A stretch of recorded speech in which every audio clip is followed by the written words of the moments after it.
دەیدێونی یەک و دوو سێ دەنگ دێ پێم وایە تەواو. دۆستانی عزیز ئێوارەتان باش و بەخێر بێن بۆ دیداری ئەمڕۆی ئەنستیتۆ. دیداری ئەمڕۆمان تۆڵک تاخیر دەستی پێکرد، یەک باران بوو، دووش هەندێک کێشەی تەکنیکیمان هەبوو. طبعاً ئەم دیدارە بۆ جاری دوومەکە بە زیندوو بڵاو دەبێتەوە لە چەند شوێنێک لە فەیسبوک و لە یوتیوب حاول دەکەین و جارە خەڵکێکی زۆرترمان لەگەڵدا بێت لە دیدارەکان. دیداری ئەمڕۆ ئەم ئێوارەیەمان تەرخانە بۆ گفتوگۆ لەسەر ململانەی پرۆژەی دەوڵەتە جلهێزەکان لە ناوچەی ڕۆژهەڵاتی ناوەڕاست، ئەوەی کە پێی دەگوترێت مێنە ڕۆژهەڵاتی ناوەڕاست و باکووری ئەفریقا. بۆ ئەمە بەستە ئەمڕۆ میوانداری بەڕێز هوشیار سێویلیمان کردووە کە بابەتێکمان پێشکەش دەکات بە ناوی جەنگی ڕێڕەوەکان و کاریگەریە جیۆپۆلیتیکەکان لە ڕۆژهەڵاتی ناوەڕاست و باکووری ئەفریقا. کاگوشار سێویلی بەدڵنیای پێویستی بەناساندن نییە، بەس وەکو تایتل بەرپرسی مەکتەبی پەیوەندیەکانی دەرەوەی پارتی دموکراتی کوردستانە، نووسەر و وەرجێر و خاوەنڕایەکی دیارە لە مناقەشاتی سیاسی و فکری، بەکەلۆرس و ماستەری لە سامانی ئاو هەیە لە لەندەن. ئێمە بۆ دیداری ئەمڕۆ چونکە بەزیەک قسەکەرمان هەیە، نیو ساعت تا 40 دقەیەک تەرخان دەکەین، دوای ئەوە دەرگا دەکەینەوە بۆ گفتوگۆ بۆی کە زیاتر تیژ بخینە سەر ڕوانگەی بەڕێزیان بۆ ئەم پرسە. اینجا زۆر سوپاس، پێم وایە لێرەوە ئەم کاتتان باش، هەموو لایە بەخێر بێن. زۆر سوپاس بۆ دکتۆر، سوپاس بۆ کاکسەرۆ، بۆ برایان و خوشکان. بەڕاستی ئەم سیمینارە یا ئەم بابەتە لە وەکو فکرە وەکو بیرۆکەیەک لەوە هات کە ئەزانم 2 هەفتە لەمەوە پێش لێرە سیمینارێکرا دەربارەی جەنگی نێوان ئیسرائیل و حەماس یا هێرشی حەماس بەسەر ئیسرائیل یا غەزە. من ڕایەکم دەروڕی کە ڕاستە مەسەلەی کێشەی فەلەستین، قەزەی فەلەستین قەزەیەکی ڕەوایە و کێشەیەکی قوڵ و مێژوویە، بەڵام ڕەنگە هۆکارێکی ڕاستە و خۆک کە کاریگەری هەبوو بێ لەسەر بەرپابووری جەنگەکە. مەسەلەی ئەو شتەوێک کە پێی دەوترێت بە شێوەیەکی گشتی تەوعاً ڕێکەوتنەکانی ئیبراهیم یا ئەبراهام ئەکۆرد، یاخود لەوەش احتیمالە گەورەتر و توێژەکانی نێوان ئیسرائیل و سعودیە لەم ئەخیرانە، و لەوەش گرنگتر و گەورەتر ڕاکێشانی ڕێگەیەکە لە هیندستانەوە بۆ ڕۆژهەڵاتی ناوەڕاست و بۆ ئیسرائیل و بەستنەوەی ئەو ناوچانە لە ڕێگەی ئیسرائیلەوە بە ئەوروپاوە. ئەمە پرۆژێکی یەکجار استراتیجی و گەورەیە کە نەخشەی سیاسی و ئابووری ناوچەی ڕۆژهەڵاتی ناوەڕاستی ئەگۆڕی یا ئەگۆڕێ ئەگەر ئەو پرۆژەیە جێبەجێ بکرێت. جا کاکسەرۆ ئەزان اقتراحی کرد کە ئەگەر کەمێک فراوانتر لەسەر ئەو مۆزوعە قسە بکەین و هەندێک بیرۆڕاش تەبعاً بگۆڕینەوە. جا من ئەم بابەتم بەڕاستی هەڵبژار یا عنوانی ئەو بابەتە جەنگی ڕێڕەوەکان کە شتێکی ئێستا باوە ئەوەی کە متابعە ئەکات لە دنیاە، بە تایبەتی لە نێوان ئەو دەوڵەتانی کە جلهێزن یاخود خاوەن دەسەڵاتن، بۆ ئەوەی کە دەسەڵاتی خۆیان بگەین ئەو وڵاتانی کە ئایانەوێت، بە تایبەتی لە ڕووی ئابووریەوە. بۆ ئەمەش پێویستیان بە ڕێگەوبانە، پێویستیان بە ڕێڕەوە هەیە. جا ڕێڕەوەکە یا وشکانی بێ یاخود دەریایی بێ، وشکانیش بێگومان ڕێگای خێرا هەیە، مۆتۆرۆی یا هاوێی، و ڕێگای ئاسنینیش هەیە. جا من حەزم کرد کورتەیەکی مێژووی تۆزێک بگڕێم بۆ دواوە دەربارەی ئەم مۆزوعە، دواتر باسی ئەو پرۆژانە ئەکەین یا ئەو دەست پێشکەریانە ئەکەین کە ئێستا لە ئارایان یاخود بە تایبەتی لە سەرەتا ئەم سەدەیەوە دەستیان پێکردووە کاریگەریان لەسەر جیۆپۆلیتیکی ئەو ناوچانی کە ئەو پرۆژانەی تیا جێبەجێکرێت. جا من گەڕامەوە بە کورتی بۆ سەردەمی ڕۆمانەکان. طبعاً ڕەنگە لەو ئیمپراتۆریەتە کۆنانی کە هەبوون ڕۆمان زۆر مەشهور بوون بە دروستکردنی ڕێگاوبان. لە هەندێک شوێن ڕێگاوبان ماوەتەوە شوێنەواری ڕێگاوبانەکان ماونەتەوە تقریبا 2000 ساڵم بوو پێش و ڕۆژهەڵاتی ناوەڕاستی ئێستاش بێگومان ناوچەیەکی گرنگی دەسەڵاتی ئیمپراتۆریەتی ڕۆمان بووە لەبەر ئەوە حتا لە ناوچەی ڕۆژهەڵاتی ناوەڕاست ڕۆمان ئەم ناوچەیە بەسراوەتەوە بە ڕۆما پایتەختی ڕۆمانەکان لە ڕێگەی تۆڕێکی پێشکەوتوو ئاڵۆزی ڕێگاوبان لە ئینگلیزیا شتێگەیە ڕێ هەموو ڕێگاکان بۆ ڕۆم بچن یعنی بە خۆڕایی نەوتراوە تەواو چونکە بێزەبەت هەموو ڕێگاکانی دنیای ئەو وەختە بۆ ڕۆم چوون یان ڕۆم بەسراوەتەوە بە دنیای جیهانی ژێردەسەڵاتی ئەو ئیمپراتۆرە لەو کاتە ئەمە تەمان بەشێکە لە میسر و لە ڕۆژهەڵاتی ئەفریقا تەنانەت یانی ئەمە جێگەی کانزاگرنگەکانی ئەو وەختە دیاری کراوە لەسەر خەریتە بۆ ئەوەی بگوێزرێتەوە بۆ ڕۆم یاخود بۆ ئیمپراتۆرەتی ڕۆمانەکان ئەگەر متابعەمان کرد بێ سیستەمی ڕێگاوبانی ڕۆمان زۆر پێشکەوتوو بوو یعنی ئەوەی کە ئێمە سا پێ ئەڵێن کاروانسەرای یا لە بینی هەر ممکنە 20 کیلۆمەتر 30 کیلۆمەتر کاروانسەرایەکە بوو بۆ پێشوازی لە میوان و بەتایبەتی بۆ گۆڕینی ئەسب یا وڵاق ئەو لەو ڕێگەیەک هاتووان کردووە یعنی ئیشاراتی ڕێگاوبان هەموو لەسەر چێل یاخودپایی بەرد هەڵکەنراوە کە ئەمە بۆی کوێ ئەشی ئەو بۆی کوێ ئەشێت دارێکشنەکان یاخود ئاراستەکان دیاری کراون مەبەستم مەسەلەی ڕێگاوبان گرنگی ڕێگاوبان ئەگەڕێتەوە بۆ نزیکی زیاتر لە 2000 ساڵم و پێش لەوەش تەمان ڕەنگە زیاتر کە ناسراوە لە ناو ئێمەشا ڕێگای ئاوریشمی چینە ئەنی ڕێگای ئاوریشمی چین زۆر مەشهور بووە کە چینی بەستۆتەوە بە زۆربەی ئەو وڵاتانی کە وەختە چین ویستوێتی بازرگانیان لەگەڵا بکە یاخۆ کاڵاکانی چین ساخ بکاتەوە تەمان ئەم لە سەدەی دووهەمی پێش زاینەوە ئەم ڕێگای ئاوریشمە دەستی پێ کردووە تا تقریبا ناوەڕاستی سەدەی 15 بەردەوام بوو ئەوانەی تەمان هەمومان لە جوغرافیاش متابعەیەکمان کردووە هەموو ڤاسکۆ داگاما یعنی بیستومانێک کە کارێکی یەکجار گەورەی کرد لە پورتوغالەوە کە بە کەشتی هات چووە هندستان یعنی بۆ یەکەم جار بەو شوێنە کە پێوە ڕەس ڕجاء ساڵح کەیپ ئۆف گود هۆپ کە لێرا لە خەریتەکە تقریبا دیارە لە پورتوغالەوە هاتووە چۆتە ئەوێ یەکەم جار تەمان ڕێگەی ئاوی بەکارهێناوە بۆ ڕەبت لە بینی ئەوروپا یا غەرب و ڕۆژئاوا و ڕۆژهەڵات تەمان ئەمە بۆ ئەو کاتە ئیکتیشاف یا دۆزینەوەیەکی گرنگ بووە دواتر لە ساڵی 1869 کەناڵی سویس دروست بوو یعنی بەتایبەتی ئینگلیزەکان دروستیان کرد بۆ ئەوەی بە ئاسانی بگەنە هیندستان طبعا ئەو وەختە هیندستان لەژێر دەسەڵاتی ئیمپراتۆریەتی بەریتانیا بوو طبعا ئەمە کەناڵێکی تقریبا 193 کیلۆمەترە کە هەمومان نەزانین دەریای سوور بە دەریای ناوەڕاستەوە بەستێتەوە ڕێگەی ئاوی بەتایبەتی لە بینی هیندستان و ئەوروپا بە ئەندازەیەکی زۆر کورت کردوێتەوە عنی گرنگی ئەم کەناڵە بۆ نمونە بۆ هۆی ئەوەی لە ساڵ 1956 جەنگێکی لەسەر بوو کە بەریتانیا و فەڕەنسا دوای ئەوەی کە ڕژێمی ئەو کاتێ میسر کەناڵەکەی خۆماڵی کرد جێیش بنێرن بۆ ئەوەی کە ڕێگری بکەنەوە تەمان ئەمە کەناڵی سویسە کە دیارە ئەمان تەمان کەمتر ناسراوە وەکو فکری ئیسرائیل بوو کە مقابلی کەناڵی سویس کەناڵێک دروستکە بە ناوی بنغۆریۆن لە خەلیجی عەقەبەوە یا لە کەنداوی عەقەبەوە بڕواتە دەریای ناوەڕاست بۆ ئەوەی کە منافەسەی کەناڵی سویس بکات بۆ ئەوەی منافەسەی میسر بکات چونکە کەناڵی سویس تا ئێستاش کەناڵێکی حەیویە بۆ ئابووری میسر نزیکی ساڵانە ممکنە 8 ملیار زیاتر لە 8 ملیار دۆلار میسر لەو کەناڵە دەستی کرد بەڵام فکرەکە وەکو فکرە ماوەتەوە تا ئێستا جێبەجێ نەکراوە چونکە کولفەیەکی زۆری هەیە و ئەو مەنتیقانش کە حتا ئەگەر هەندێک کەس ئێستا تەفسیری واقع شەڕی غەزەشە بەسن بەوە چونکە خەناڵەکە بە غەزایە تەنیش غەزەوە تێپەڕێت یعنی وەکو یەکێک لە هۆکارەکان کە من خۆم شخصی خۆم تەقەن لەگەڵ ئەوە نین.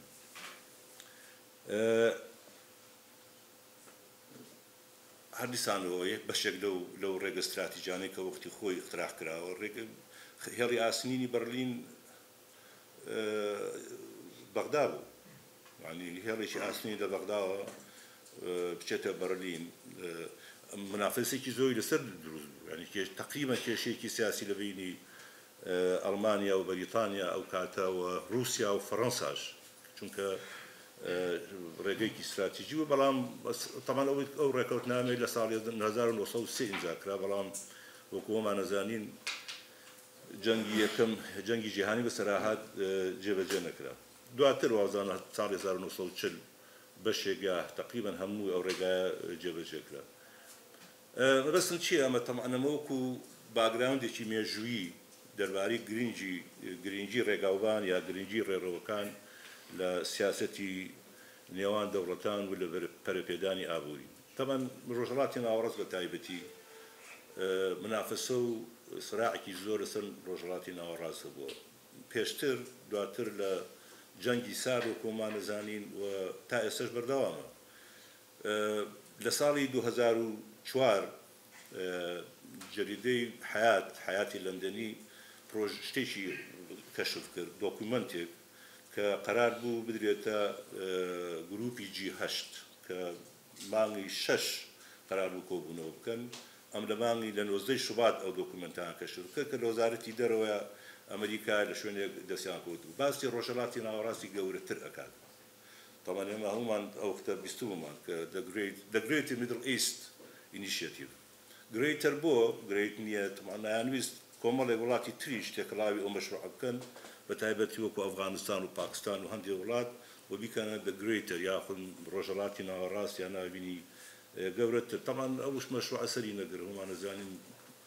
قاعدە پیا بوو و دەوڵەتانی ئەوروپاش طبعا دژ بوون و دەوڵەتانی عەرەبی هەموو دژ بوون، چونکە ئەمریکا ئەو وەختە نیو لیبراڵەکان یا نیو کۆنزەرڤەتیڤەکان دایان وا بوو کە کێشەی ڕۆژهەڵاتی ناوەڕاست نەبوونی دیموکراسیە، نەبوونی گود گەڤەرنەنس یا حکومڕانی باشە. ئەیانویست بە زۆر یا لە ڕێگەی دیپلۆماسیەوە ئەو ڕژەمانە بگۆڕن، یعنی ئەوەی کە ئەگەر بگەڕێنەوە بۆ دواوە متابعی ڕووداوەکانی ئەو کاتە بکەین 2004 بە تایبەتی بەڕاستی یانی ئەمریکا جدیەتێکی هەبوو لەوەیە، حتا سعودیە لە خۆی ترسا، سووریا لە خۆی ترسا، زۆربەی وڵاتان لە خۆیان ترسان کە بکەونە بەر ئەو شەپۆلی گۆڕانکاریین کە ئەمریکا دەستی پێ کردو بە تایبەت دوای ئەوەی کە لە ئەفغانستان و لە عێراق ئەمریکا ئەو کاتە سەرکەوتنی بەدەستهێنا. بەڵام طبعا ئەو مەشروعە سەری نەگرت. ئێستا بتم کۆمەڵێک ڕێڕەوی تر هەیە، کۆمەڵێک ڕێگاوبانی تر هەیە کە هەندێکی دەستی پێکراوە، هەندێکی بەشێکی تەواو بووە، هەندێکی هێشتا کۆسبوتەگەرەی لە ڕێیە بوو. ڕێگەیەکەیە پێڵێن ڕێگەی نێودەوڵەتی نێوان باکوور و باشوور کە هیندستان بەچێتەوە بە رووسیا، ڕێگەیەکی استراتیژیە بە تایبەتی بنسبەت ئێرانەوە تەڕەن زۆر وەختی خۆی گرنگی زۆر پێدا. لە ساڵی 2003 ئیتیفاقیە یاڕێکەوتنامەی ئیمزاکرا، بەڵام هێشتا لەبەر کۆمەڵێک کێشەی مالی بە تایبەتی لەلایەن ئێرانەوە و مەسەلەی کۆمەڵی کێشەی سیاسی تەبەن ئەو ڕێگەیە گەر خەریتەکە دیارە لێرەوە بچێت رووسیا و مەسافەی بینی هیندستان و رووسیا زۆر کەمتر ئەکاتەوە. ڕێگەیشتر هەیە طبعا ئەمە طبعا هەمومان بیستومانە ئەوەی کە پێ دەوترێ پشتێن و ڕێگا یا ڕێگای ئاوریشمی نوێ کە چین ئەبەستێتەوە بە زۆربەی وڵاتانەوە. ئێستا ئەم بڕێڕەوەیە ئەم ڕێگایە کێشەی گەوری بۆ ئەمریکا دروست کردو، کێشەی گەوری و تاقراودێکی زۆر بۆ ئەوروپا دروست کردو، چونکە لە ڕێگەی هێزی نەرمەوە ئەڵێن لە ڕێگەی هێزی نەرمەوە چین خەریکە کۆنتترۆلی دنیا ئاکات. تا ئێستا چین 1 تریلیۆن دۆلاری لەم پرۆژەیە خەرج کردە لەم دەست پێشکەوتن لەگەڵ 140 وڵات ڕێکەوتنامەی هەیە لە زمانی ئێوانەی عێراق. تەمان هەمووان زانین کە سەردەمی عەبدولمەهدی کە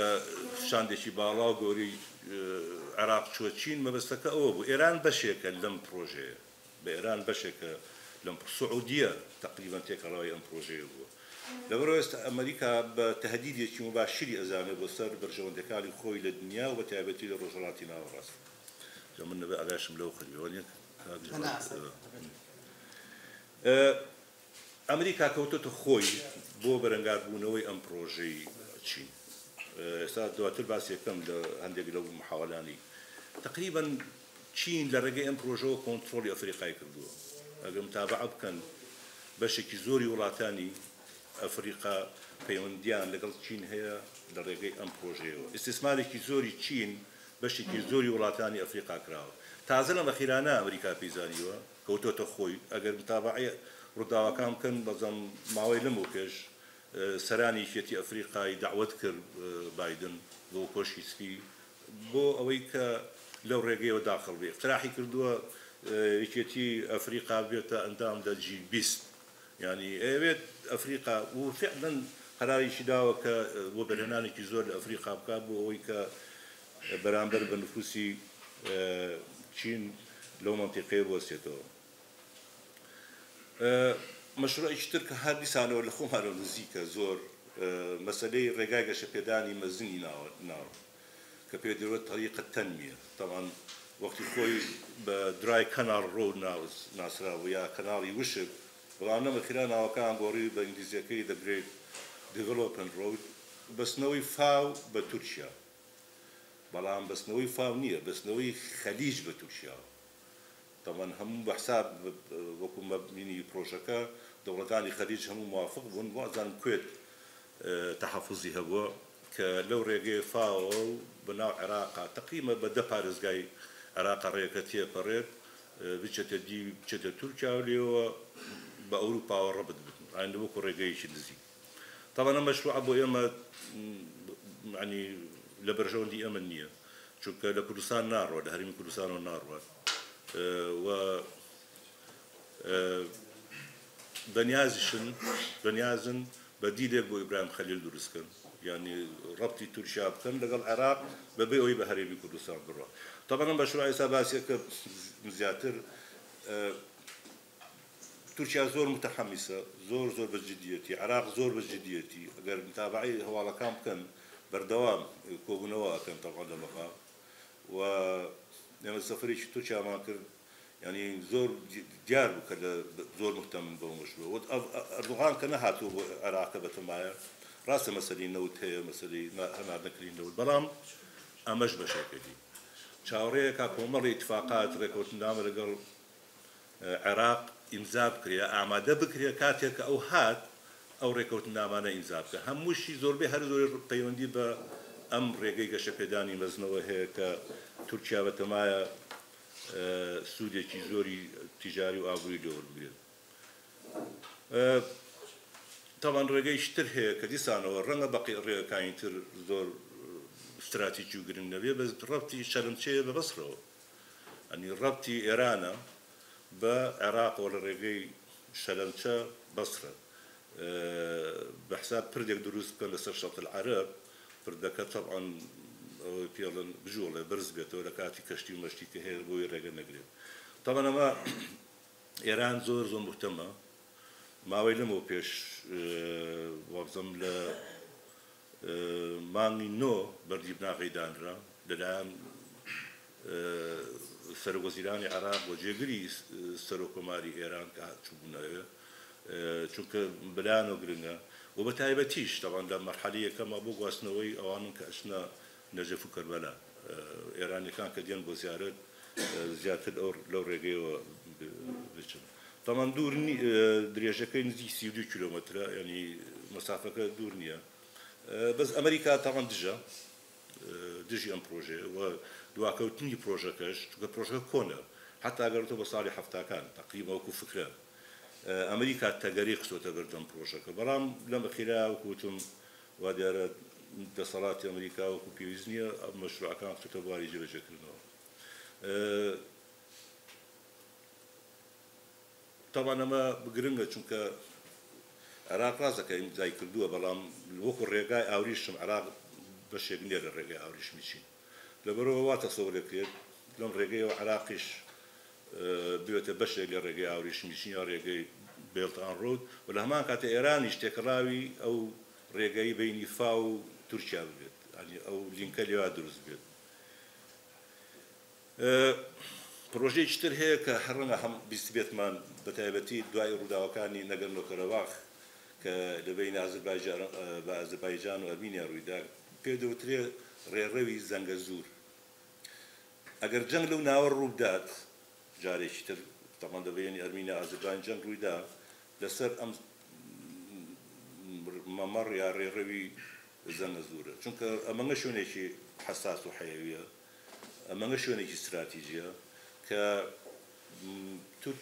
أذربيجان بهم الشباب محاولة كأوريجية بكاتو جايا بدبلوماسية بكارناني هزبت طبعا أذان نخشوان بشكل أذربيجان بلا نخشوان دور الأذربيجان يعني هيج ربطك نية ربطك شيء وتابتي نوش كاني ونقاوي لبيني أذربيجان ولبيني نخشوان نية لبروا أيوة أبرز تدرس كأو هيج دو إساقر أذربيجان كنوتي هي كغازي هي أو جمهورياتاني كبيان وتريد ستان يعني بيو تركمانستان لازم ستان كاين ترى صاحب نوتن إنسان رجيش يوتون نية نوتكام جين تركيا وبجين أوروبا بون أذربيجان دو بولي هي بوليش نوت كلا باكو أشت بتليسي جورجيا ولا جورجيا وديتوا بو تركيا طبعا ما رجيش 1800 كيلومتر مسافة كي جار دورة وهماشي وبوريشي غازي هيك أشت أرزرون طبعا دباكو أمريكا طبعا لبجدار الموضوع أيوة سود لغاز ولسامان يسرشتي أو جمهورياتنا أول بكريك تركمان يا بشكل لسفيري تركماني بلام رجلكشيا أم ريروي زنزور لبروا تأسست شارسن نكراو إيران طبعا يعني وكو هيري السود دايناو شو كحدود إيران دو أبيت بهسكرني أذربيجان ما زين أذربيجان وإيران بتعبتي إسا زور دجية كن يعني زور ناكوشان هي لسر كومر المسائل لبروا أجر يعني تأسست حل نكراو طبعا أرمينيا وهي شو كخاشي أرمينيا دجا بهي شغلنا لأوروبا بروشو أوروات طبعا إيش نازين برام بيني أذربيجان وبيني تقريبا تركيا لم رجعوا 30 كيلومتر. إذا حسابي خود كتو بورين نود بدري جاي 1800 كيلومتر بري بو تركيا براود ديك لقل تشليا 35 كيلومتر كمسافة كي. وأوروبا شبيسي بغازي أو ناوتشي وكوبديلي وغازي روسيا لبروا رجعي شي جرينجا شيء لسر دروزة بيجمان هشتا رونيا يعني زور إيران زور مسائل ترهه إسا إيران غازة داد بتركيا أما برجوندي كي استراتيجي برجوندي كي أبوريا أجا سبينا برجية بيوتو كيسي بغازي إيران نابي لأذربيجان ولا تركمانستان ولا شو غازكات طبعا بابو تركيا زريش أبوري كم على مسائل ترجيه براسي كنا زور بتشينا وردكاريو أوي كمان زيادة أمي براسي تركيزي بكمسر أم رجع أوي كلبداية باسمكر أو رجع ك ناوكي هشتا بعربية بشني شوانية بلام أبيت الريوي أبوري نيوان هندستان ورجلات ناوين وأوروبا إنديا ميدل إيست يوروب إيكونوميك كوريدور IMEC طبعا أما أو مشروع أبو كمن نازم حماس دكية قلانين هجوميان دانا ويا تاج حد بنياز بس أم مشروعه بو هوي هيرشكي حماس برادي كي زور نارم تنها هو كاربو چونك كشي فلسطين كشي تاريخي او مساريا ناشي نو دكاريانو بلام أما خطر بو فلسطين أما خطر بو روجراتنا والراس لو كان نظري هندي دولتي إقليمية بحموش هول الدنيا هول عندها شكل بن بروجي يعني أم بروجي طبعا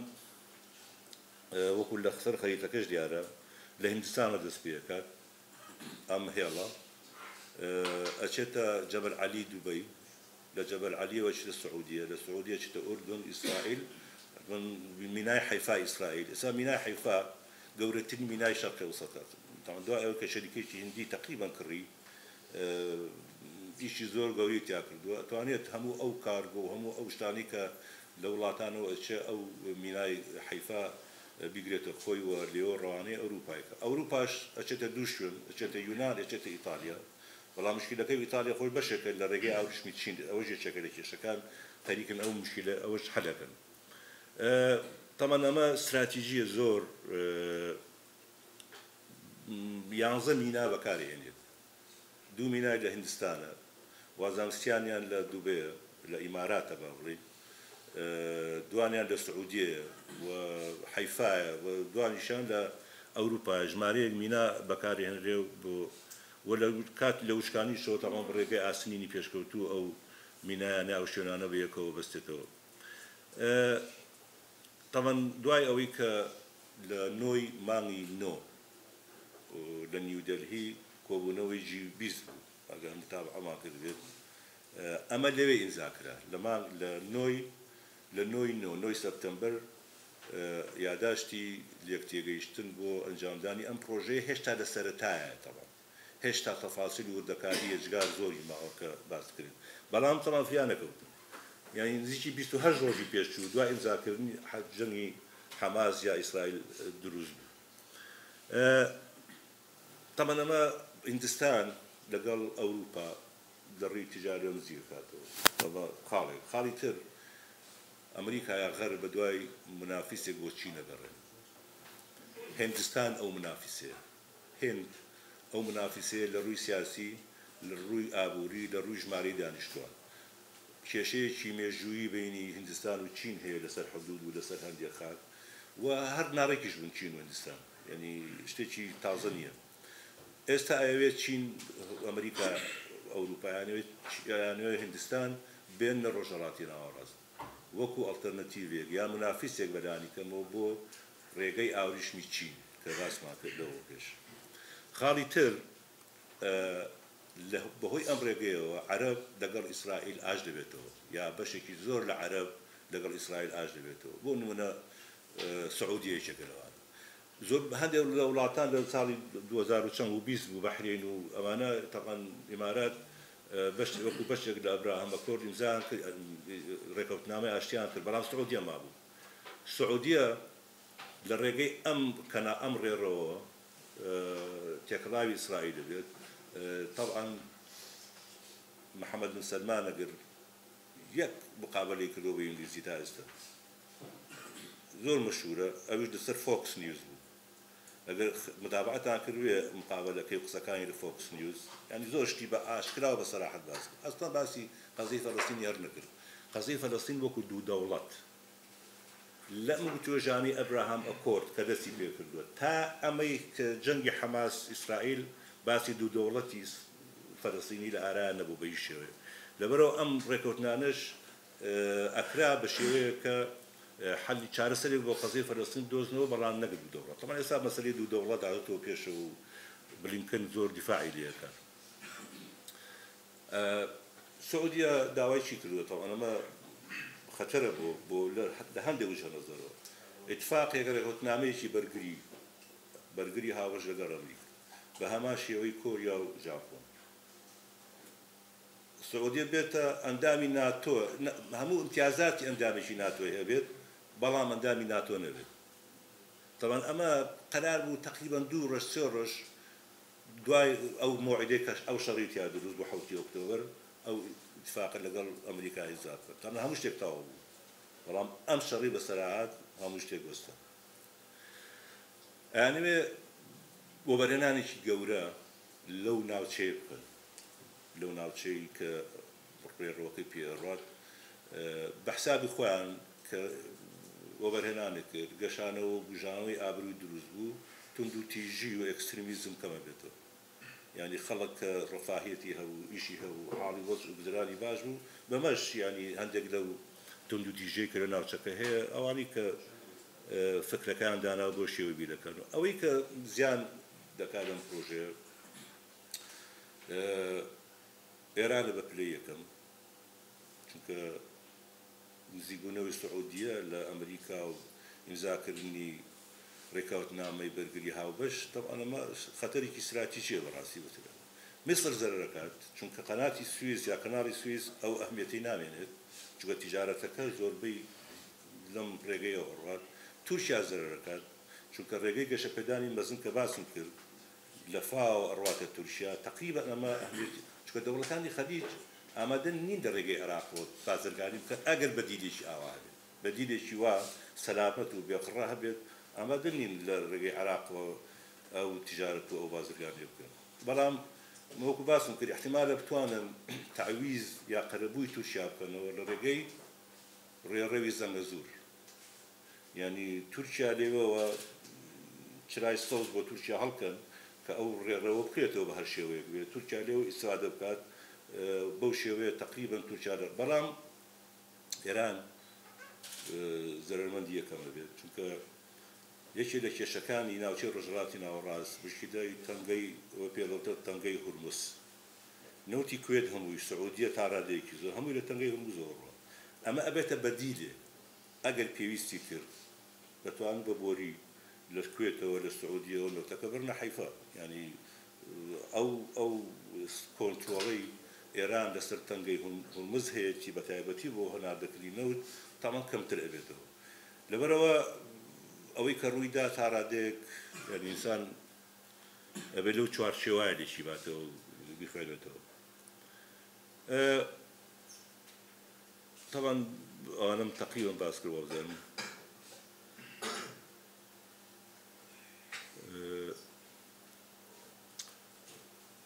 باسی ئەوە بکرد تەمەن ڕۆڵی ئەم پرۆژەیە لە تەقریبا هەموو هۆکارەکە ئەوە بوو بەڵام بەڕاستی کاریگەری زۆری هەبوو لەسەر ئەو هجوومەی کە کرا ئەو جەملەی کە دروست بوو بۆچی تۆ ئەگەر بگەڕێنەوە بۆ جەنگی شەش ڕۆژەی 1967 ئەگەر سەبەبێکی مباشر هەبوو منداسانە باسی سراعی فەلەستین و عەرەب ناکەن یعنی ئەوە سراعێکی کۆنە بەڵام ئەگەر هۆکارێکی ڕاستەوخۆ هەبوو بێت بۆ جەنگەکە کۆنترۆڵکردنی سەرچاوەکانی ئاو بوو پێش جەنگ لە ساڵی 1964ەوە ئیسرائیل کەناڵێکی گەورەی ئاوی دروست کرد لە پێڵەم بحیرەی تەبەریە سی ئۆف گەلیلی بە ئینگلیزی تەبەریەیە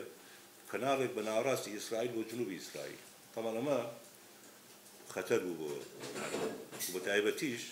ئیستفادێکی زۆری لە ڕووباری ئوردن دەکرد ڕووباری ئوردن کە هەمومان دەزانین و زۆربەی زۆری ئەوانەش هەندێکی لە سووریاوە دێن هەندێکی لە لوبنانەوە دێن ڕووباری هەزبانی و نازەمچیان ئەمانە تەقەن عەرەب ویستیان ئەمە بگۆڕن ویستیان سەرچاوەی ئاوی ئوردن بە شێوەیە بگۆڕن کە ئیسرائیل ئیستفادە نەکات تەقەن ئەمە خەتەرێکی یەکجار گەورە بوو تهدیدێکی گەورە بۆ سەر ئیسرائیل لەبەرەوە بەرسم ینی هۆکار هەیە ئەمیش دیسانەوە ئەگەر هۆکارێکی ڕاستەخۆ هەبێت ئەم مەسەلەی ڕێگایە کە باسم کرد ئەی عەرەب چۆن دەبێ یا هەندی وڵات چۆن شێت دەبێت جۆر لە نەتەنیاهۆ بگرن لە ئەمۆی متحیدە وەزام لە 22 مانگی نۆ چۆن باسی ئەو پرۆژەیە چۆن باسی ئەو ڕێگایە ئەکات کە هیندستانە بەستێتەوە بە ئەوروپا لە ڕێگەی ڕۆژهەڵاتی ناوەڕاست و لە ڕێگەی ئیسرائیل و Today I bring this marker to show a great blessing, the blessing of a new Middle East between Israel, Saudi Arabia, and our other neighbors. We will not only bring down barriers between Israel and our neighbors, we'll build a new corridor of الأوساطي عربي لهند أوصال يقدر بالضبط إسرائيل إيوه أو دولة موعودة دروسكاك بتماعي رجلاتنا أوراز لشو لازم بالتأجير كتاشو أما سرتها وين يقدروا أما سرتها أجل رجع أمر الرواسر بقريت والسعودية داخلي ركوت نامي إبراهيم يا أبراهام ببيت و بەرگری ڕێکەوتنەوەی بەرگری هاوبەشم زاکە و ئەم ڕێگەیەش بڕوات لە هیندستانەوە بەناو جەرگەی وڵاتانی عەرەب بۆ ئەوە معنایەوەیە مدڵیستێکی نوێ فعلا ئەڵێ بەم قەڵەمە سووریا بەم پێنووسە سوورە ئەو ڕاڕەوەی بەگەر متابعەتان کردبێ ئەو ڕێڕەوەی ئیشارەت کرد کە لە هیندستانەوە ئەڕوا بۆ ئەوروپا تاوان ئەمە ئەڵێ مژدەی ڕۆژهەڵاتێکی ناوەڕاستانەیە ئەمە نەک تەنها دیوارەکان لە بینی ئیسرائیل و عەرەبا ئەڕوخێنێ بەڵکو ڕۆژهەڵاتێکی ناوەڕاست دروست دەکات جا جەنگی غەزە و ئیسرائیل یا حەماس تێکدانەوەی تری هەیە بێگومان ئیسلامی تری هەیە کەس ئینکاری ئەوە ناکات بەڵام ئەگەر بەوردی لێو کۆڕینەوە گرنگی و باخی استراتیژی ئەم پرۆژەیە من شخصی خۆم یعنی قەناعەتم وایە کە هۆکارێکی سەرەکی و ڕاستەوخۆ بوو بۆ ئەفغانستان نێوجەنگ. زۆر سپاس. بۆ ئەو دوای هێرشەی حەماس کرد بۆ سەر ئیسرائیل پێت وایە بەو ماوە کورتەی هێرشەش وا گەورە بەو هەموو ئەوە ینی پێم وایە کە ئەو هێرشە قوڵایشتری هەیە دیارە ینی لە مێژە ئامادەی بۆ کراوە هەروەکو زانیاریەکان باز دەکەن 3 ساڵ پێش ئێستا بووە ئەوە پێم وایە ئەوەکان قسەکانی جەنابەت بۆ چوونەکان تەواوە کە کاریگەری هەبووە یان ئەوەی هەبووە لە تێکدان بەڵام دیارە پلانێک هەبووە زۆر زووتر لە هەفتیدا کە ئەو با بڵێن پەرەپێدانی پەیوەندیەکانی ئیسرائیل بە تایبەتی بۆ ئاساییکردنەوەی پەیوەندیەکانی لەگەڵ وڵاتانی عەرەب بە تایبەتی وڵاتانی کەندا و بە تایبەتریش سعودیا پێم وایە کە بەداخەوە من پێم ناخۆشە کە کێشەی ڕەوای وەکو فەڵەستین بەکاربێ لەو جۆرە یاریە سیاسیانەی کە لە ناوچەکە ڕوو دەدات ینی چارەنووسی گەلێک یان چارەنووسیی گەلێک کە زۆر نزیکە لە چارەنووسی کورد یانی ئەو زڵمانێک کە لە کورد کرایە لە فەڵەستینیەکانی شەروە بۆیان پێم وابوو یان پرسیارەکەم ئەوە بوو لە جەنابەت ئایا پێت وایە ئەو ماوە کورتە گونجاو بووە کە ئەو هێرشە بۆی ئامادە بکرێ یان نا زۆر سوپاس. لە نەتەوەی یەکگرتوەکان لە 22 باس لەو ڕێڕەوە دەکات کە ئەوروپا و ئاسیا بەیەکۆ دەبەستێتەوە لە یەکی نۆ ینی 20 ڕۆژێک بەردەوە باسی لە شتێکی دیکە کرد کە زۆر قسەشی لە سەکراکە ئیسرائیل دەیەوێت گاز بدا بە ئەوروپا کە لە بەندەری جەیهانەوە بۆی دێ بەبێ ئەوەی ئیشارەت بە ڕێگای زەرگەزەوە بکە بەس گاز لە جەیهان بۆ ئیسرائیل لە ئیسرائیلەوە بۆ ئەوروپا هیچ یعنی هەتا ئێستا نەگەیشتووە گازی باکۆ ناچێتە جەیهان بۆ ئەوەی بیداتێت چۆن سەرۆکوەزیرانی ئیسرائیل پرسیارەکەوە چۆن سەرۆکوەزیرانی ئیسرائیل لە کاتێکدا کە گاز لە تورکیاوە بۆی ناچێت دەڵێ ئێمە دەتوانین لە ماوەی ساڵێکی تر گاز بنێرین بۆ ئەوروپا لە ڕێگای بەندەری جەیهانەوە بۆ ئیسرائیل ئیسرائیلیش بۆ ئەوروپا لە گرنگی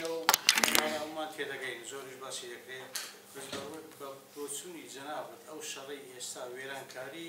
باکووری غەزە زیاتر ڕقی بە چێلگە غازیەکانی ئیسرائیل وەرێنی ناو دەریای سپی ناوەڕاست بە تایبەتی ئەو شوێنی ڕێک دەکەوێتە بەرامبەر باکووری غەزە ڕێک چێلگە غازیەکانە چۆچیاگە فەڵەستین بێتە دەوڵەت ئەویش ئەو مافەی دەبێ پشتی هەبی لەناو ئەو چێلگە غازیانە بەڵام ئێسکە دەڵێ من حکومی ساتیان پێدەن معنی دەوڵەتی فەڵەستینی هێن نابێت ئەگە دەوڵەتەکە پشت بێ بە بۆچوونی من چۆن رووسیا ڕۆژهەڵاتی ئوکرانیا هەر شەڕەکە دەست پێکرێتە ڕۆژهەڵات دەبا و کۆنتڕۆلی سەدا هەفتای دەریای ڕەشیش دەکات ئێستا شەروای کردووە ئایا مەبەستی ئیسرائیلی شەمان شت نییە کە باکوورەکەی کۆنتڕۆل کرد شەرگە گازیەکان بە 100% کۆنتڕۆل دەکات. زۆر سپاس دکتۆر کامران دەست خۆش بۆ باڵەفرە گرنگە لەبارەی پرۆژەی ڕێگای ئەوروشەم چین سێ دانیشتنی هەبووە 2017 و ئەو ساڵ لە مانگی ئۆکتۆبر کە دانیشتنی کرا 130 وڵات بەشداری بەڵام ئەوەی کە ئاماژەیان پێەکەن ئاماژیان کراوە کە لە ئاستی باڵان نەبووە ئەو دانیشتنە جگە لە تقریباً 23 وڵاتە مەسەڵەن تەنانەت ئێرانیش لە ئاستی سەرۆکی شارەوانی تاران بەشداری کردووە مبەڵێنی ئەوە دێنن کە شەڕی غەزە هەبووە کە ڕەنگە تەأسیری هەبوو بێت ئایا بەڕای جەنابەت ئەم ڕێڕەوە تەأسیری هەبووە کە ئیتر ڕێڕەوی بڵێن ڕێگای ئەوروشم حاڵ بکاتەوە کە بینی ئەو پێشوازیە لێ نەکراوە چونکە ئەم ڕێڕەوە باشی و خراپی خۆی هەیە تێدا بەشدارن زۆربەشی عەرەبین جگە لە ئیسرائیل هندستانەوە چەند وڵاتی عەرەبی دەگاتە ئیسرائیل بەڵام ڕێگای ئەوریشم کۆمەڵی وڵاتن یەکێک لەوانە مەسەڵەن خودی ڕووسیای هەرچەندان لەلایەکەوە هاوڕایە بەڵام لە هەندێک شتا دژی چین ڕائەوەستێ بەڵام ویستم پرسیار لە وزیرگان بکەم کە مۆزوعەکە چۆنە. زۆر سپاس دکتۆر کامران خاج بەخشان. زۆر سپاس وەڵا پرسیارەکەی من کرا بەڵێ زۆر سپاس مادام هەر وەختی قسەمە و بەڕاستی دەست خۆش کاگوشتیار بۆ من زانیاری زۆر بە سوودی تیا بوو. اینجا من ئەوە ئەمیست پرسم بڵێم ئەی دەوری ئەو کێرگە غازیانەی برادەرمان باسی کرد لەم معادلەی کە جەنابی کاگوشتیار باسی کرد ئەویش شتێکە یعنی لەویا آخر نەکێلگە یعنی ئەو خەزینە کە هەیە بەڵێ و ئەو ڕێگەی کە کاگوشتیار باسی کرد ینی بۆڵەبۆڵیش زۆرە کە کاریگەری سەلبی ئەبێ لەسەر مینای فاویش ئەوە ئەو ڕێگەی هینە با مینای فاویش پەکە خاوەکو چۆن قەناتی سویسۆوان قوربان دەست خۆش بابەتێکی تار کردووە کە بەڕاستی جێ ئەوەیە کە بێتە ناو مەیدانی مناقشە و تایبەتی لە ئاتمسفێری کوردی دەم باسی لێ بکرێت. ئەم پێم وایە ئەگەر یەک ئاستی دیکە بچینە سەرتر ئەوەنی یەک فراکتاڵی دیکە بۆ کە بەستێنی ئەو ڕووداوانە کە ئێستا ڕوو دەدا بەستێنەکەی بتوانین بخێنینەوە بەستێنی گشتیەکی ئەوەش ئەو بارودۆخەیە کە ئێستا دنیا تێی کەوتووە کە نەزمی نوێی لیبەرالی پاش شەری دووهەم ئێستا کەوتووە بەر چەلەنج و ئەوە نییە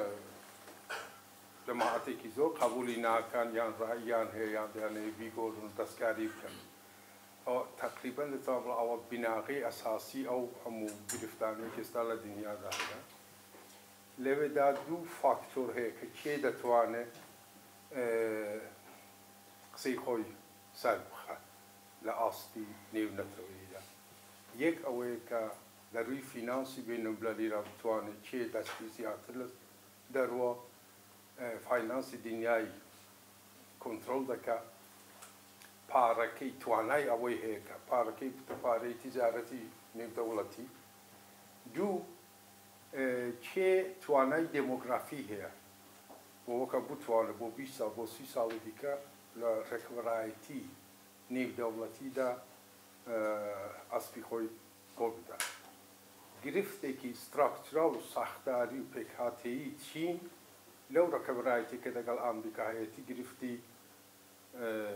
لەو دوو خاڵەدایە ینی گرفتی دێمۆگرافی کە تووشی ئەزمەیەکی گەورەی دێمۆگرافی دەبێت. ئێستا ئەمێن لە سوئێد کە ژیاوەم ئەمین 4 نەوەم هەیە بەڵام 4 دایک و بابی چینی یەک نەوەیان هەیە. ئەو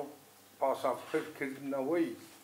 ئەو دێمۆگرافیە کە ئێستا پڕ نابێت استراتێژیک بە هەموو حساباتی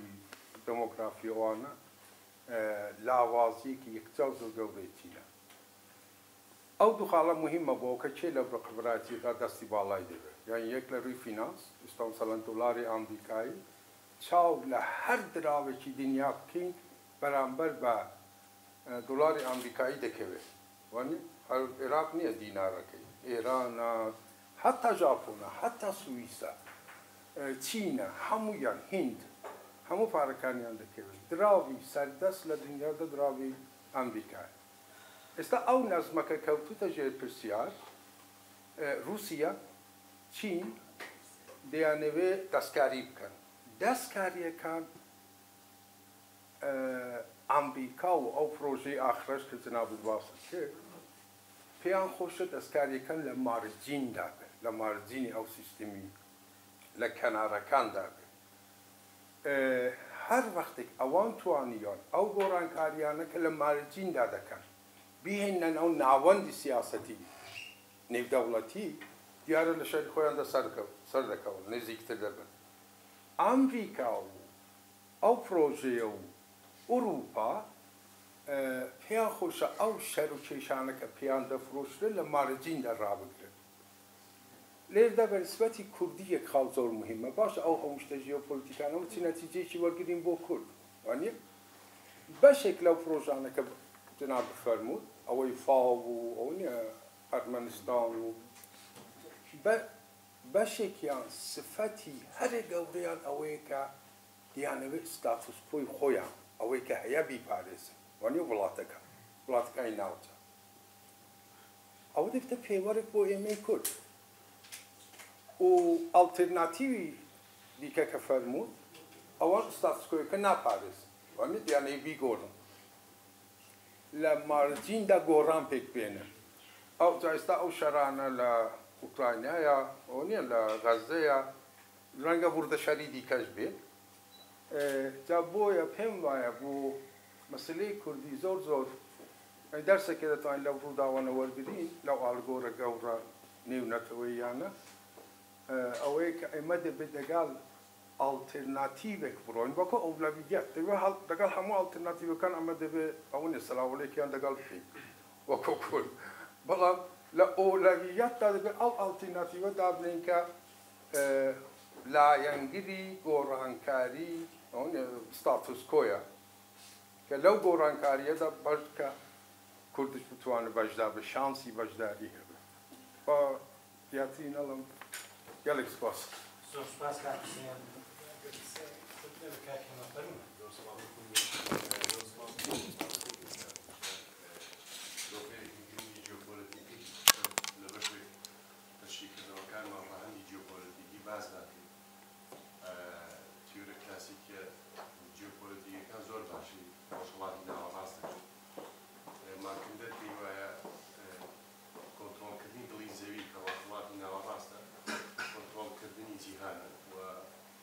مانیش باز لەوە دەکات کە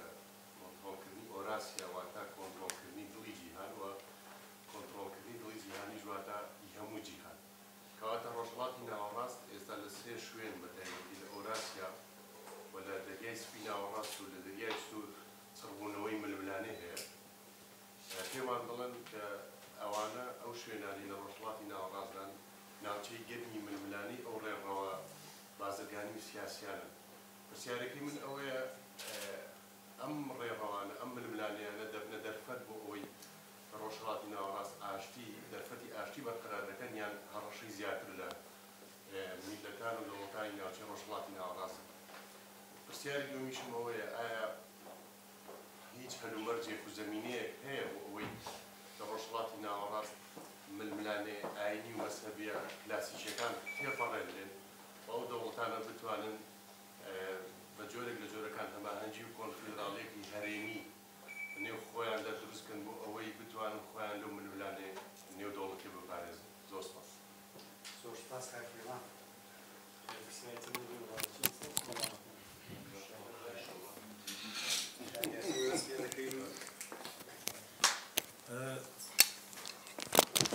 بێگومان ئەو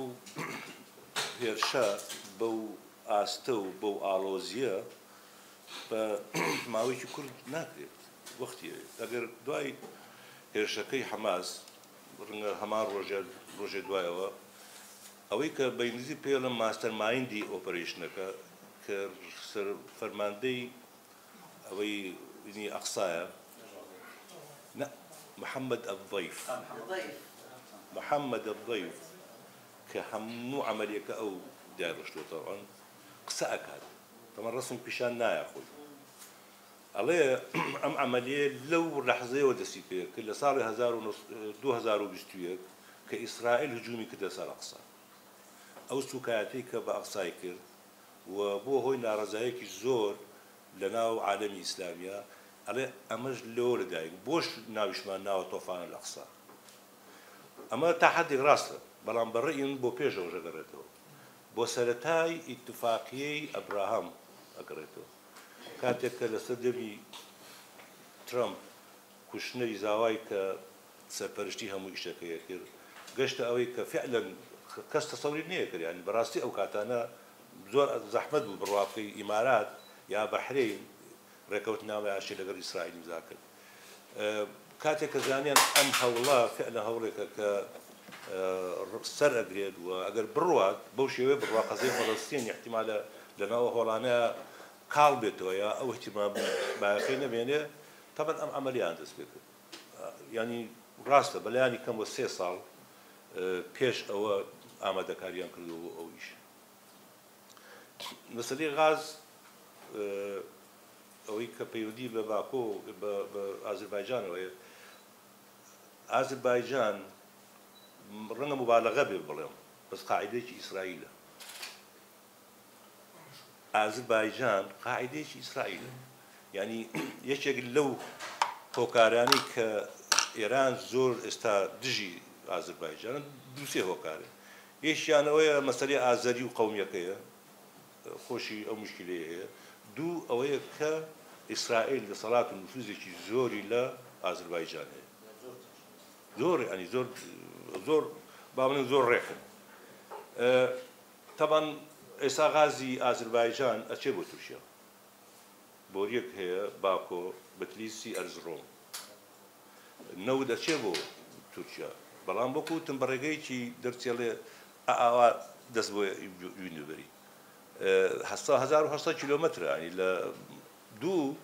جۆرجیا تەنها مەسەلە مەسافە نییە جۆرجیا لەژێر ڕەحمەتی رووسیایە یعنی سبەینە ئەگەر رووسیا بێوێت جۆرجیا ئێستا بەشێکە لە رووسیا ئێستا تقریبا سیاسەتی ئێستای جۆرجیا بەشێکە لە رووسیا زۆر سیاسەتیان بەرامبەر بە رووسیا جیاوازە لەگەڵ دەوڵەتەکانی تر ئەگەر رووسیا بێوێت توانێت زەربە لەو بۆریە با بۆریە کە دوانە سیانە غازە نەوتە لە ڕووی استراتیژیەوە تەمان ئەمریکا ئەوی ناوێت تووشی ئەوی ناوێت لەبەرەوە حەز دەکەن ڕێگەیەکی سەلامەتتر قەرار بەر تورکمنستانەوە زانگەر سەیری بەحری قەزوین بکەن هەموو ئەو ستانەکان هەموو کۆژنێتە ئەو بەری بەحری قەزوین طبعا بەحری قەزوین ژینێکی مهمە بۆ ئەوان لەبەرەوە ئەو ڕەبتە دروست دەکەن ئەگەر بۆیان کرا کە وەکو وتم ئاسان نییە تۆنگە ئێران دژە ئەرمینیا دژە رووسیا تا حدێک وەختی خۆی هاوکاری ئەرمینیا کرد دۆستێکی زۆر نزیکی ئەرمینیا بوو بەس ئێستا رووسیا مووقیفی گۆڕیوە بەرامبەر ئەرمینیا ئەویش احتیمالە مەسلحەتی لەوە بێت لەبەرەوە ئەکرێت ینی ئەگەر ئیسرائیل ڕەنگە کە نەتەنیاهو توێتی بەو شێوەیە کە غاز نەقلەکرێت ڕەنگە مبالغەی نەکردێت ڕەنگە بەتەمای ئەوە بێت کە لێەوە بکرێتەوە غازی ئەو مەنتیقەی هەمووی بێتە تووشیا و تووشیاوە بچێتە شوێنی تر بچێتەوە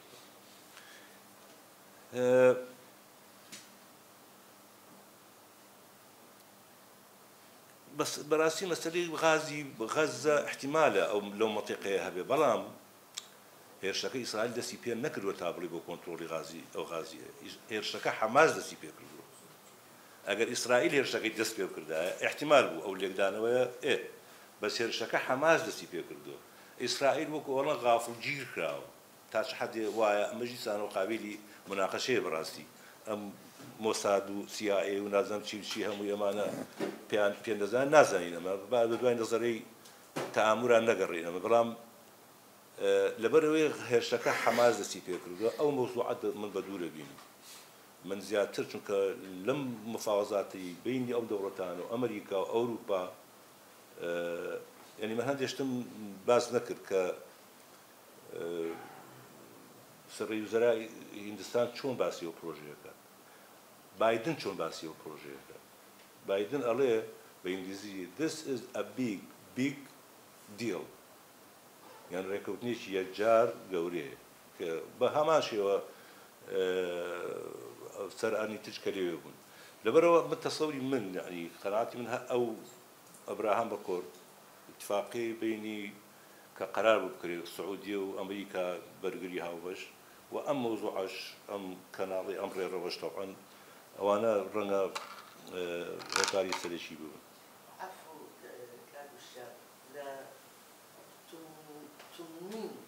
ڕەتدانەوەی ئیسرائیل بۆ هێرشەکەی حەماس باس لەو شوێنە غازیانە والله احتمال يعني احتمال أول شبيت يعني بقولن أو ريغي يا كناري بنغوريون بون منا بتنيش خزار وأجر أبلو بيش كاتو يعني هو بس من بوتم مثلا ما دام ريغا تازي هندستان روجراتي ناراز اسرائيل اوروبا بلن ككرادرا او كنالي بنغوريون باور راكن جبل چونکە لە ڕووی اقتصادیەوە وەکو بازەکەن زۆر نییە وەڵاهی ڕێگای ئاوریشم ینی احتیمامێکی زۆری گەورەیە ڕێگای ئاوریشم ساڵی 2013 دەستی پێکردو ئەو بێڵتان ڕۆ وەکو باسی کرد لە مانگی کەی بوو ئۆکتۆبەر بوو یادی 10 ساڵەی کرایەوە ئەنی تا ئێستا احتیمامەکە زۆرە طبعا لەکدانەوەی جیاواز بۆ ئەمریکا بە شێوەیەکی ترجا ئەو وڵاتانێکی اتفاقی لەگەڵەکەیان قەدە ژێر قەرزەوە لە ڕێگەی قەرزەوە دەسەڵات بگرێ بەسەر وڵاتانە پاکستان وەکو نمونەیە طبعا پاکستان ئەگەر داوا چین پارێکی زۆری لە پاکستان بۆ بەرهێنان کردووە کە کەوتە ژێر قەرزەوە والله يعني مسألة شرق غازي كان تقريبا بوشي يعني رأي من مسألة جبرال ديس أنا ما هم مقابل مناقشة هم مقابل بيرو راي جواز يعني سيرة لنا الديمقراطية كان مشهورا بويكا برجرير الديمقراطية ولا ما في مروفة كان بس دركو بود إشجار لو مش توغنية دريالة أما يغزبيني ماني يعني كبرجوا دي هات بيشوا أو أواني ترسانين يا بقلية كم نان يعني قومي عربي للرجالات ناورات ودولتان عربي خوي تاعي كردو سكوتونه مشروعي قومي عربي إسلامي سياسي سكوتونه يعني چونك لمصر بيني ما لتونس بيني ما لهندي شون بيني ما لكوكو بيوي سكوتن بدزني ناوا وديمقراطي ناجح نبو چونکە شۆڕشەکانی مصر و تونس و یەمەن و سووریا و نازام لیبیا و هەموو لە پێناوی دیموکراسی کران هیچی بە ئامانج نەگەشت ئێستا ئەمریکا ئەوێت تەعامل لەگەڵ واقع بکات لەم ڕۆژانە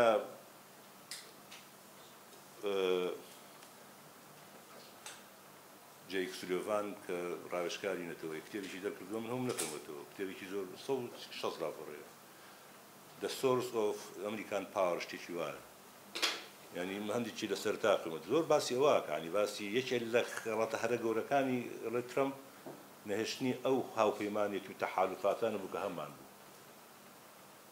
لە دووریشەوە رووسیا و چین چەقڕیان بۆ لێیە ئەمەڵیان پێخۆش بوو ئەڵێ ئەمە نە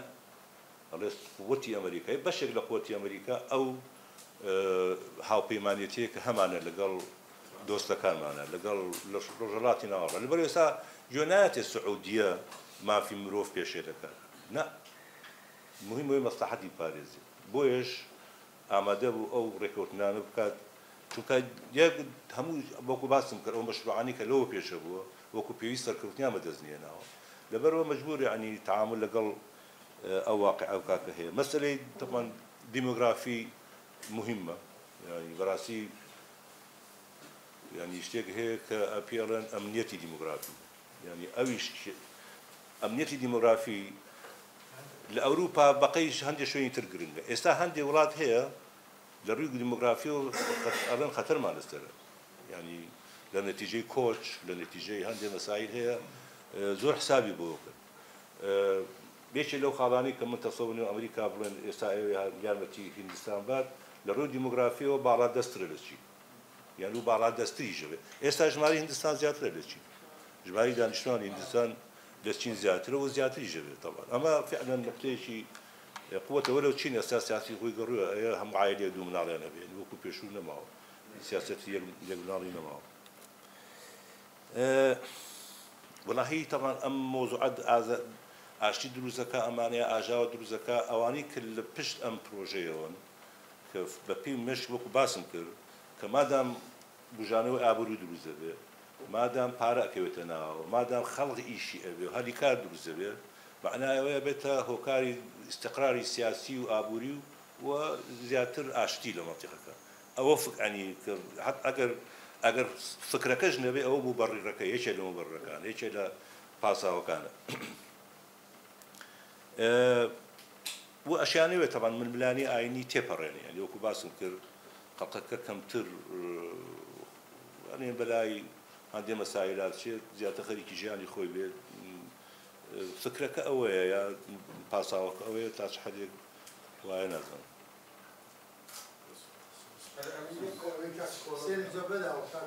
بەڵێ کاکسێن وەڵا کاکسێن زیاتر ڕێی دەربڕی نەک پرسیار بوو ئەوە نەبوو کاکسێن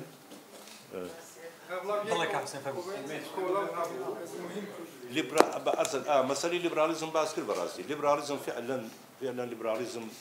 يعني لأزمان يعني لهم الدنيا لازم الأمريكا لازمة كمنبعي الليبراليزم لبروا فعلا شيء يعني سيستمي دواي الليبراليزم شلون شيء أبي شيء نبي وأنا هم بابتي مناقشة وسرميز كإنسان بتقول دو کسی هم بزرگ بوده آنی بیا چی بارانه تو که تو آخر آرزو چیه که تو خوش دای کنی ببینی که تو آرزو چیه بیا تو خوشم سر پا بدای چی نبود آوی چین آمریکا و اروپا که برای چینی دولتیش نمیدان لیبرالیسم و آنی دموکراسی مهم موضوع كافرات چین دستی نگات خلیج مهم موضوع كچین اولی داکی نبینه و اصلی زاني شيء طبعا هم أنا زاني لما سلي بيودين لو دورتي شمدين مدارس هي شمدين بلين أو بيلو سكول هي مسألة رياليزم رياليزم أو مدرسة كبرجوندي يعني واقع سيرك برجوندي بيش مثلا أو تلك خواني بوي ايدياليزم زيادة رواني كسوشياليستن يا وبو لا تشبن يا تشبجران زيادة برو مدرسة أو كتابخانة برام واقعي سياستي نيو دولتي وبيوندي نيو دولتان لسر بنماي برجوندي دار الجراوة